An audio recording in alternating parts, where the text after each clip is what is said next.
बहुत बहुत स्वागत है सीख और जीतो ये आपका ही चैनल है, जैसे कि आप जानते होंगे। और मैं यहाँ पे आपको सोशल साइंस पढ़ाती हूँ। फिलहाल हमारे यहाँ पे चैप्टर फ्रांसीसी क्रांति चल रहा है, हिस्ट्री का चैप्टर नंबर 1, जिसमें हमें यूनिट 3 पर आ चुके हैं। ठीक है, इसके बाद आप जानते हैं यहाँ पे मैं पहले आपको चैप्टर समझाती हूँ, यूनिट वाइज सब समझाती हूँ कि क्या क्या हो रहा है। फिर उसके बाद एंड में फिर बताती हूँ कि क्या क्या क्वेश्चन बन सकते हैं। और बाय द वे मेरे ख्याल से ना मैं आपको एक बहुत इंपॉर्टेंट चीज बताती हूँ। मैथ्स में आपको नहीं पता क्वेश्चन क्या आएंगे, सोशल में भी नहीं पता होता, साइंस में भी नहीं पता होता, लेकिन सोशल में ना एक बेनिफिट्स है। क्या अपने एनसीईआरटी में से आएगा क्वेश्चन, आप पूरा चैप्टर जो है ना वो अच्छे से समझ के चले जाओ कि उसमें क्या क्या हुआ क्या क्या। मैं कह रही हूँ आपको इंपॉर्टेंट क्वेश्चन की जरूरत ही नहीं पड़ेगी, सच में आपको जरूरत पड़ ही नहीं सकती इंपॉर्टेंट क्वेश्चन की, इंपॉर्टेंट क्वेश्चन क्या आ सकता है क्या। अब जब आपको पूरा पता ही है कि चैप्टर में हुआ क्या है क्या क्या नहीं हुआ है, और आप इतना सारा चैप्टर याद हो जाता है, मुझे कैसे हो गए फिर। मुझे एक एक चैप्टर कोई पूछ लेना वर्बली भी उस टाइम उसमें क्या हुआ नहीं हुआ, मैं बता सकती हूँ। मैंने इतना अच्छे से अपने आप को कर लिया। और सही में बताऊँ ना, मेरे जो मिड टर्म था ना उसमें बहुत बेकार नंबर आए थे, 40 मेरे ख्याल से 14 आए थे। और एट द एंड मेरे अच्छी खासे आ गए थे। मेरी जो क्लास टीचर थी ना उन्होंने भी मेरी तारीफ करी है कि एक तो मैंने पहली बात तो एनसीईआरटी से आप आंसर लिखोगे ना तो बहुत ज्यादा इफेक्ट पड़ता है आपके क्या कहते हैं पेपर पे, सोशल साइंस के पेपर में। दूसरी बात, जब आपको पूरा एनसीईआरटी आपके मन पे छपी हुई है, वो चैप्टर पूरा अच्छे से आपका, फिर तो उसमें से कोई भी क्वेश्चन उठा के दे दे आप अच्छे से कर लोगे। लिखना ही तो है ना, बस कोई सॉल्व वगैरह तो करना नहीं है कि अरे कुछ गलत हो गया ये वो, चैप्टर में से आ रहे हैं ना बस आप एकदम, मैं कह रही हूँ इंपॉर्टेंट क्वेश्चन बाय चांस ऐसा हो कि कोई इंपॉर्टेंट हो मैं नहीं बताया हो, दिक्कत वाली बात नहीं। आप चैप्टर समझ रहे हैं, अच्छे से समझ लीजिए, बात खत्म, फिर तो कुछ भी आ जाए क्या फर्क पड़ रहा है। हमें लिखना आना चाहिए ना, और हमारे दिमाग में वो चैप्टर अच्छे से हमें पता हो उस चैप्टर में क्या क्या हुआ। बस सोशल साइंस का पेपर मुझे सबसे इजी लगता है, सबसे इजी, बस आपको पता होना चाहिए चैप्टर।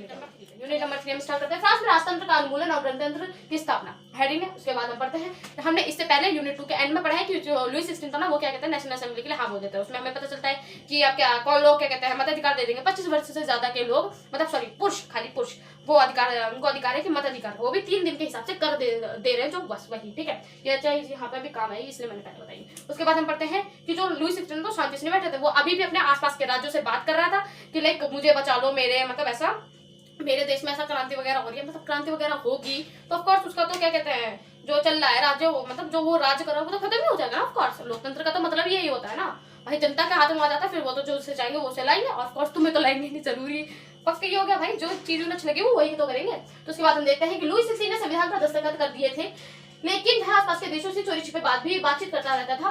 फ्रांस के आस पड़ोसी देश के शासक भी चिंता में थे। क्यों थे चिंता में? क्योंकि उस टाइम हर एक देश में कहते हैं गुलामी हो रहा था, मतलब हर जगह कहीं ना कोई चीज चल ही रही थी। कहीं पे रंग भेद की नीति चल रही है, कहीं पे कोई गुलाम है, मतलब गुलाम ही चल रहा था सब कुछ। तो मतलब अगर यहाँ पे फ्रांस में क्रांति आई तो उसका मतलब यह है कि आसपास के देशों में भी क्रांति फैलेगी, तो अड़ोसी पड़ोसी देश भी चिंता में थे।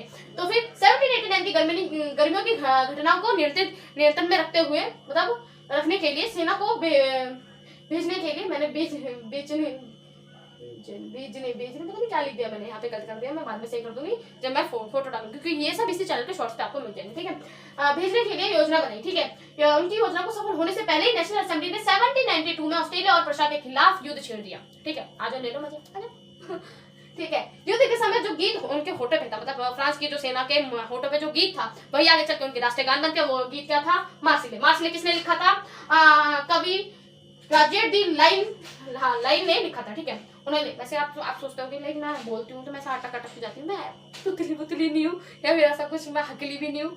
बट क्या है ना, मेरी जो थी ना सोशल साइंस वो इंग्लिश में थी पहले, मतलब मैंने 8th से शुरुआत से लेके 8th तक मैंने इंग्लिश में पढ़ी, और जस्ट 9th और 10th के लिए मैंने हिंदी में करवा ली, क्योंकि मेरे जो क्लास में उसमें खासकर, मतलब वो था तो इंग्लिश मीडियम सेक्शन, लेकिन उसमें खासकर बच्चे हिंदी मीडियम के हो गए थे 9th से। ठीक है, उन्होंने कहा मैं भी करवा लेती हूँ कि मुझे अगर किसी से काम चाहिए होगा या फिर कुछ भी। और परसों जो मेरी क्लास टीचर थी वो भी ये कहती थी कि हिंदी में करवा लेना, is just a medium, number मायने रखेंगे, तुम्हारा मीडियम कुछ आना नहीं है उसमें। तो मैंने कहा भाई सब बढ़िया। ठीक है, और परसों भाई मैं सरकारी में आई थी तो नहीं, मैं कहा जैसा भाई बोल रहे हैं वैसा करना चाहिए, तो इस वजह से मेरे को थोड़ी दिक्कत होती है हिंदी बोलने में। ठीक है, इंग्लिश यहाँ तक कि मेरे को पेपर के टाइम पे भी इंग्लिश याद आ रही थी, हिंदी में मुझे बड़ी याद नहीं आ रहे थे, बहुत दिक्कत थी मुझे, इसी वजह से मेरे मिड में गंदे नंबर आए थे। बट एट द एंड मैंने एनुअल में बहुत अच्छा परफॉर्म किया था, यहाँ तक कि मेरी क्लास टीचर ने भी मेरी तारीफ करी थी। मैं उस दिन आई ही नहीं थी उसको, मेरी छोटी किस्मत। उस दिन मैं स्कूल नहीं गई थी, पर मेरी दोस्त गई थी, उसने बताया था कि मैम तेरी तारीफ कर रही थी, कह रही थी इसने बहुत अच्छा लिखा, इतने अच्छे वे में। क्योंकि मैंने एनसीईआरटी भाई पूरी मेरे दिमाग में एनसीईआरटी थी, कोई भी ऐसा कोई क्वेश्चन नहीं था जो मुझे ऐसा लगा कि भाई टफ है। मैंने इतने अच्छे से लिख, मैं तब अगर पूछा गया ना 5 नंबर में तो मैंने 5 नंबर के हिसाब से लिखा। पहले उसके इंसान के बारे में लिखा, इंसान ही होगा कोई ना कोई, तो उसके बारे में लिखा, चल क्या रही था, फिर हुआ क्या था वो, तो मैंने एकदम अच्छे से पूरा लिखा है एनसीईआरटी में ऊपर से भाई, एनसीईआरटी के शब्दों में तो ऑफ कोर्स अच्छा तो लग रहा था, तारीफ हो गई। मैं नहीं गई उस दिन, वो बात अलग है। चलो कोई बात नहीं, हम आगे बढ़ते हैं। हमने देख लिया कि मार्शल उनके रास्ते कान बन गई थी। उसके बाद देखते हैं कि देश की बड़ी संख्या को ऐसा लगता था कि क्रांति की सिलसिले को आगे और बढ़ाना चाहिए, क्योंकि 1791 में संविधान में केवल अमीरों को ही अधिकार मिले थे। क्यों? क्योंकि भाई क्या बोला गया था कि 25 वर्ष से ज्यादा के नागरिकों को एक मताधिकार, ऊपर से कौन 3 दिन के हिसाब से जो कर दे रहे उन लोगों को है। भाई कर कौन दे पाएगा? जिसके पास पैसा होगा।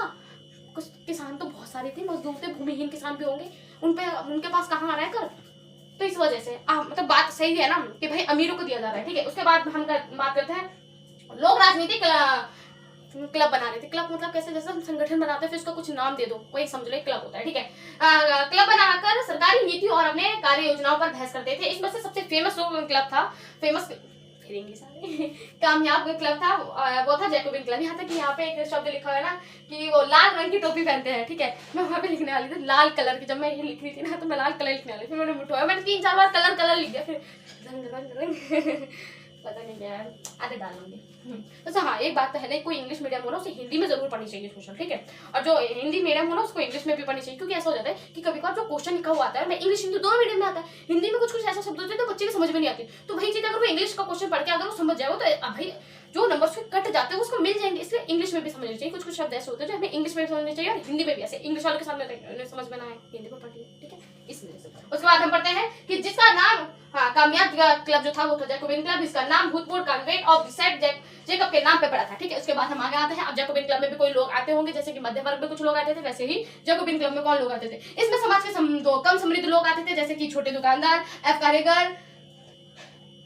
कारीगर जैसे जूते बनाने वाले, पेस्ट्री बनाने वाले, घड़ी साज, छपाई करने वाले और नौकरी व दिहाड़ी मजदूर सम्मिलित थे। दिहाड़ी मजदूर जिनको दिन के हिसाब से वेतन मिलता है, मतलब एक दिन काम करा तो एक दिन, 4 दिन काम करा उस हिसाब से काम के पैसे मिलते, ठीक है। जैकोबिन क्लब के नेता कौन थे? मैक्स मिलर रॉबेस्पियर था, ठीक है। पहनावा वे धारीदार लंबी पतलून पहनते थे और लाल रंग की टोपी पहनते थे, जो कि आजादी का प्रतीक माना जाता था। लेकिन ये टोपी पहनना और धारीदार पतलून पहनना ये सब करना महिलाओं के लिए वर्जित नहीं था, मतलब उन्हें मना था, वो नहीं कर सकती ऐसा, ठीक है।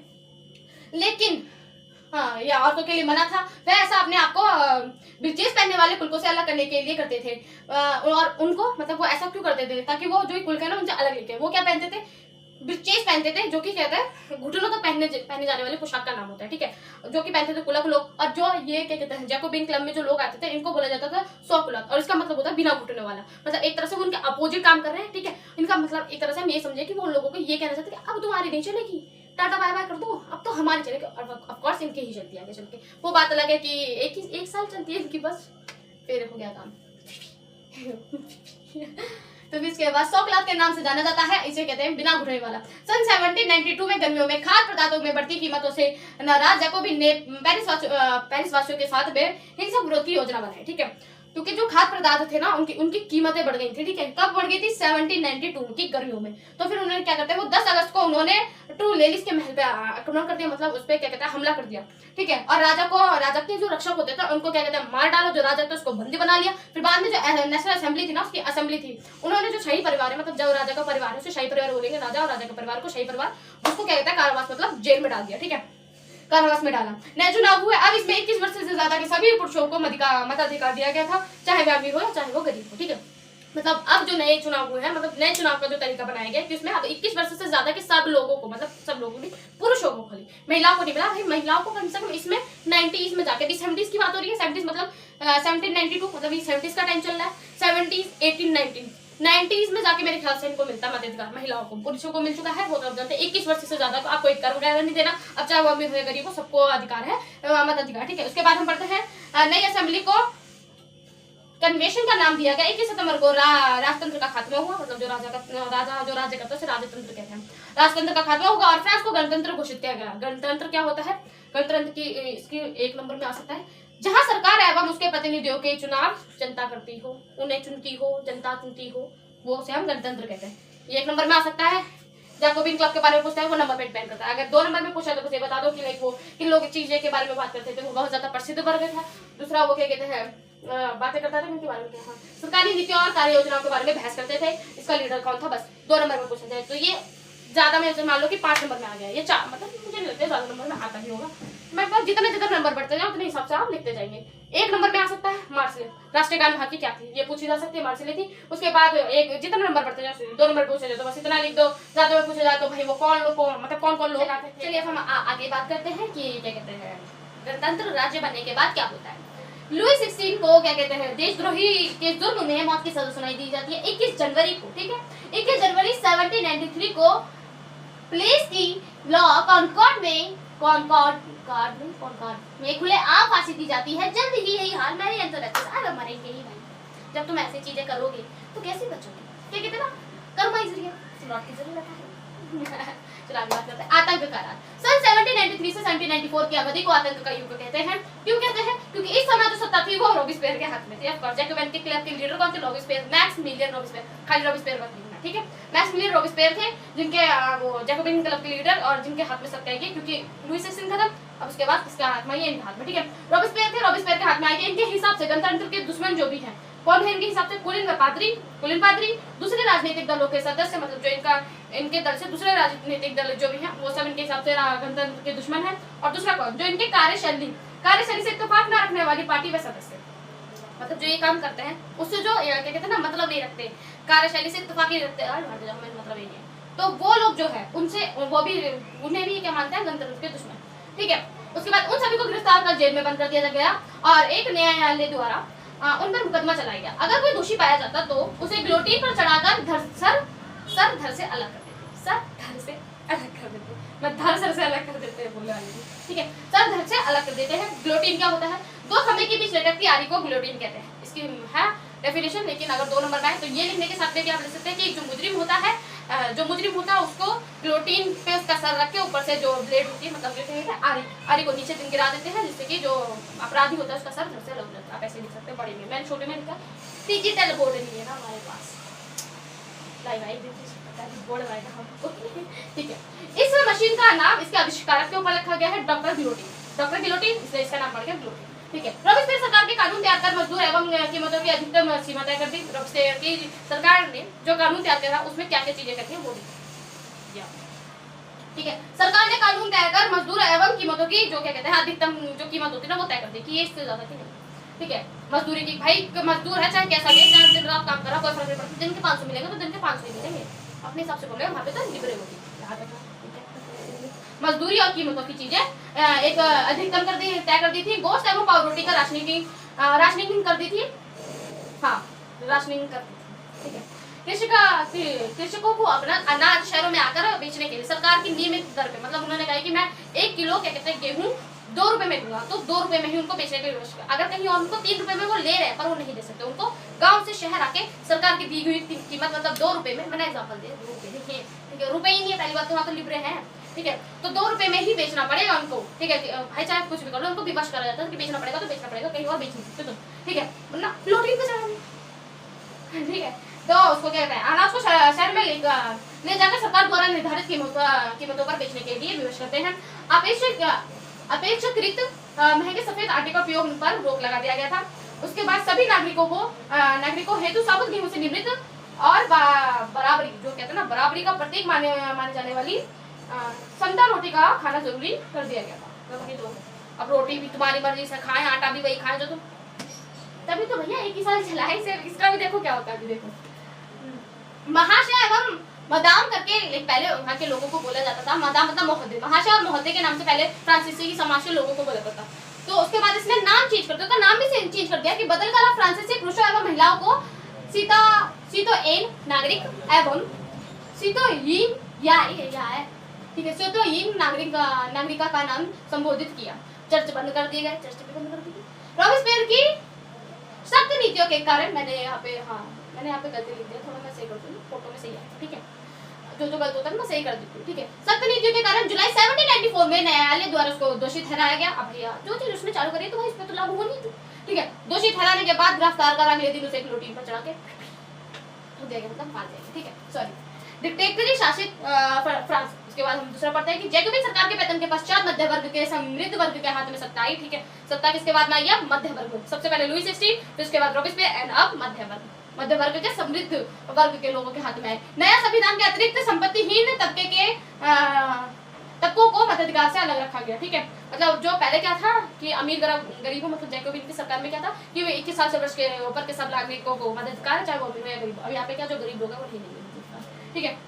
संपत्ति की मतलब इनकी संपत्ति नहीं, वो नहीं मिली। इस संविधान में 2 चुनी गई विधान परिषदों की व्यवस्था थी। इन परिषदों द्वारा 5 सदस्यों वाली एक कार्यपालिका डिक्टेटरी को नियुक्त किया गया। लेकिन ये लोग क्या करते थे, आपस में झगड़ गए। मतलब कोई एक मान लो कि कोई चीज है उसे पास करनी है, कहते हैं ना एक लॉ पास करा, वो होता है ना जैसे इंडिया में, वो तो पढ़े रखा होगा ना विधायिका कार्यपालिका न्यायपालिका के बारे में, ठीक है। तो वैसे मान लो कोई एक चीज है, उस पर मान लो कि 5 मंत्री हैं, एक मानता है तो दूसरा नहीं मानता, दूसरा मान गया तो तीसरा नहीं मानता, तीसरा मान गया तो चौथे बहस करने लगे कि नहीं ऐसा नहीं ऐसा होगा, इसमें थोड़ा सा चेंज करो, चेंज करने के बाद 5वां नहीं मान रहा। मतलब ऐसा होता है कि वो आपस में ही लड़ते रहते हैं। और इसके कारण क्या होता है कि जो उनकी आपस की जो क्या होता है, अगर देखो तुम एक साथ में मजबूत होकर चल रहे हो, तुम्हारी जो सरकार है वो कोई नहीं गिरा सकता। अब तुम आपस में ही लड़ रहे हो तो फिर हो गया काम। तो यहाँ पे लास्ट लाइन में वही लिखा हुआ है कि अब इसके बाद सत्ता क्या होती है, किसके हाथ में आती है, नेपोलियन बोनापार्ट के हाथ में आती है। कैसे आती है, इन्हीं लोगों के कारण आती है। डिक्टेटरी की राजनीतिक अस्थिरता के कारण, मतलब वो आपस में लड़ते रहते हैं ना, इस वजह से अस्थिरता के कारण अस्थिरता ने फौजी तानाशाह नेपोलियन बोनापार्ट के उदय का रास्ता खोला। सबसे पहले तो मैं एक चीज करवा देती हूँ। लुई 16 जैकोबिन क्लब के मैक्सिमिलियन रॉबिस्पियर, समृद्ध वर्ग के समय में फिर बोनापार्ट चैप्टर खत्म हो गया। इसके बाद यूनिट 3 मैंने पूरी खत्म करवा दी। अब इसके बाद जो वीडियो है इसमें मैं 4 भाई बहुत छोटी है, 5th भी छोटी है, 6th भी छोटी है, मतलब 6th थोड़ी सी बड़ी है, 4 और 5th के मतलब एक ही में ही आ जाएगी। शायद वो वीडियो थोड़ी सी लेंथी हो जाए, लेकिन मैं फिर खत्म कर दूंगी। इसके बाद अगला हम चालू करेंगे अपना। तो यहाँ पे इतना हो जाता है। इसमें क्या क्या पूछा जा सकता है वो बता सकती हूँ। गिलोटिन 1 नंबर में आ जाएगा, ठीक है। उसके बाद आतंक का राज किसे कहा गया है, वो पूछ सकता है कि आतंक का राज क्या होता है। आप बता सकते हैं कि आतंक, देखो ये नहीं बोला सकता कि रॉबिस्पियर की राज्य क्यों आतंक का सन 1790 से ऐसे सन 1793 से 94 के आतंक का युग कहा गया। किस युग को कहा, पहले ये तो बताओ, फिर उसमें कौन लोग हैं वो बताओ, फिर क्या हुआ वो बताओ, वो क्या चीज करता था, ठीक है, उसने क्या क्या चीजों के लिए मजबूर कर रखा था लोगों को, वो बस वो बताओ। वो आतंक का राज और तो मतलब उसमें वो नंबर पे डिपेंड करता है कितने नंबर का वो है, तो उस पर ये आ जाएगा। और एक ग्लोटिन पूछ सकते हैं बस, और कुछ नहीं पूछ सकते हैं। और किस कारण क्या कहता है सत्ता, तो कोई क्वेश्चन हो जाता है कभी कभार ऐसा लगता है कि लाइक इसको हम लेते करके कैसे लिखें। एनसीईआरटी जोड़ दो, एनसीईआरटी जोड़ दो, एनसीईआरटी के कुछ भी जोड़ दो, आपका काम हो जाएगा। जैसे मान लो कि कोई चीज़ है जिसमें आपको मतलब इस इधर के तरफ से व्यू मतलब वो आ रही है, जैसे मान लो कि लास्ट की तरफ से कोई चीज़ पूछ रखी है उन्होंने, और उसमें आप ये भी तो चीज़ सोच सकते हैं ना, नेपोलियन बोनापार्ट क्या था, उसने क्या क्या किया। थोड़ा लेंथी बनाने के लिए आप ये पहले ये लिख दो कि क्या कहते हैं समृद्ध वर्ग के अस्थिरता के कारण नेपोलियन को रास्ता खुला था, उसके बाद उसका जो भी हो।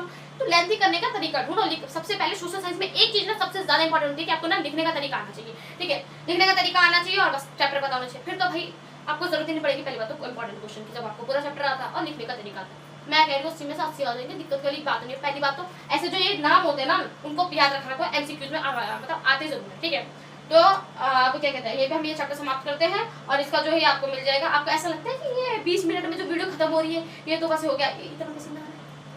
पंखा नहीं चलाया मैंने, क्यों नहीं चलाया, फैन क्यों नहीं चलाया मैंने, क्योंकि फैन चलाती हूँ तो ये जो स्टैंड है ना मेरा ये हिलता है, उसके कारण वीडियो थोड़ी हिलती हुई आती है, इस वजह से मैं पंखा नहीं चलाती, मैं गर्मी में बनाती हूँ वीडियो। तो ये जो है ना, और इसको बनाने में मुझे है तो बेशक तुम्हारी 20 मिनट की वीडियो, इसको बनाने में पूरे 4 या 5 घंटे लगते हैं, ठीक है, दोपहर से बनाने में। तो यहाँ पे हमारा ये खत्म हो जाता है। इसके बाद जो होगा लास्ट यूनिट होगा इसमें देखना कंप्लीट करवा दूँगी, फिर चैप्टर समाप्त, फिर आगे चलेंगे सीबीएसई की तरफ से जो भी मिड टर्म में तुम्हारा पहला होगा, मिड टर्म और प्रोडक्ट में आ रहा है वो पहले करेंगे, ठीक है। तो यहीं पे हमारी वीडियो खत्म होती है। आई होप तुम्हें ये वीडियो थोड़ी सी पसंद आई होगी, इसने तुम्हारी थोड़ी सी हेल्प करी होगी चैप्टर को समझने में। आगे भी मैं तुम्हारी हेल्प करती रहूंगी। तो तब तक के लिए इस वीडियो को लाइक सब्सक्राइब करना ना भूलें। और दोबारा क्या कहते हैं, मैं फिर से एक बात बोल दूंगी कि जिस भी टीचर से आप शुरुआत से पढ़ते आ रहे हैं ना उसी से पढ़िए। अगर आपने मेरी फ्रांसीसी क्रांति की पहली वीडियो देखी है तो ये 3 भी देखिएगा, ताकि बेशक आप बाद में छोड़ दे, पूरा फ्रांस रेवोल्यूशन जरूर देख लीजिए, क्योंकि एक इंसान से पढ़ते हो ना तो वही ज्यादा सही होता है कि एक इंसान से पढ़ो, ठीक है। तो मुझे मैं आशा करती हूँ आपको ये वीडियो पसंद आई होगी। अगर पसंद आई तो शेयर लाइक सब्सक्राइब करना ना भूलेगा, कमेंट भी प्यारे प्यारे से कर दीजिएगा। और आज के लिए बस इतना ही। अगली वीडियो 2-4 दिन में आ जाएगी।